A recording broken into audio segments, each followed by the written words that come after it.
喂，寶啊寶啊，7月有冇興趣去日本大阪睇世博啊？有高達喎。咪搞！我之前睇到喎，有語言話日本7月有大海嘯、大地震喎，到時香港日本兩地咧連成一線啊！到時香港去行到去日本啊！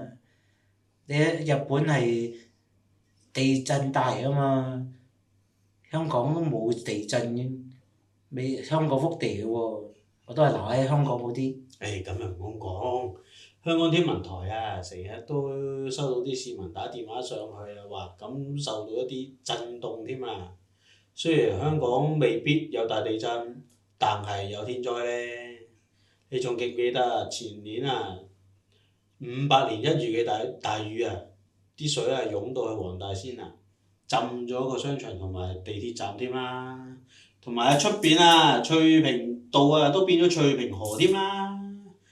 而且啊，你仲記唔記得啊？之前啊嗰個颱風啊山竹啊，有部分嘅大廈啊都啲玻璃都吹爆晒啦，同埋啲海水啊浸到去氹花村，浸埋停車場添啦。你都唔好咁老定啦。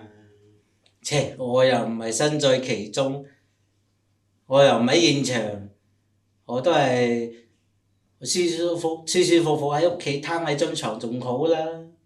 哇！唔好咁講啊，喺屋企安全啊！記唔記得前幾年啊，全天大停電啊？哇！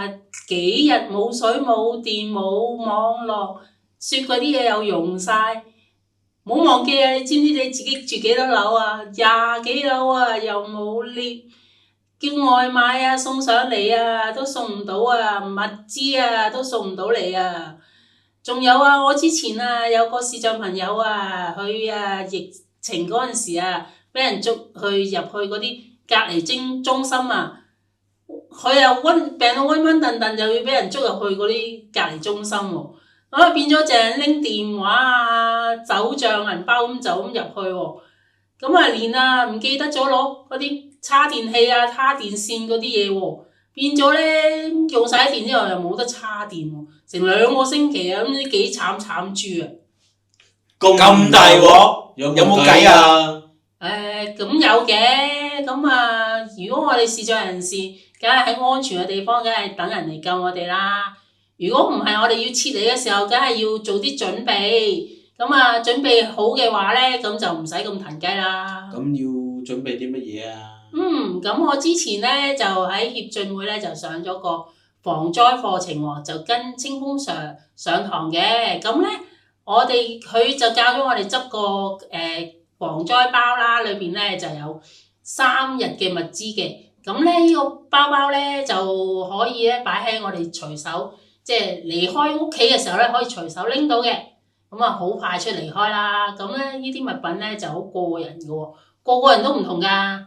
咁係咪一定要擺戶外求生用品㗎？我唔識用喎。咁又唔係，咁香港係一個城市嚟㗎嘛。咁我哋撤離嘅時候，可能會去一啲室內啦、安全嘅地方嘅。咁可能會去一啲庇護中心啦、社區會堂啦、隔離中心啦、醫院啦、酒店呢啲地方嘅。咁我哋執呢啲物品咧都好過癮㗎。咁我嚟緊咧都會出去睇下有咩買，會唔會一齊去啊？好啊，一齊去！下一集我哋就會介紹一下我哋求生包入邊買咗啲乜嘢啦。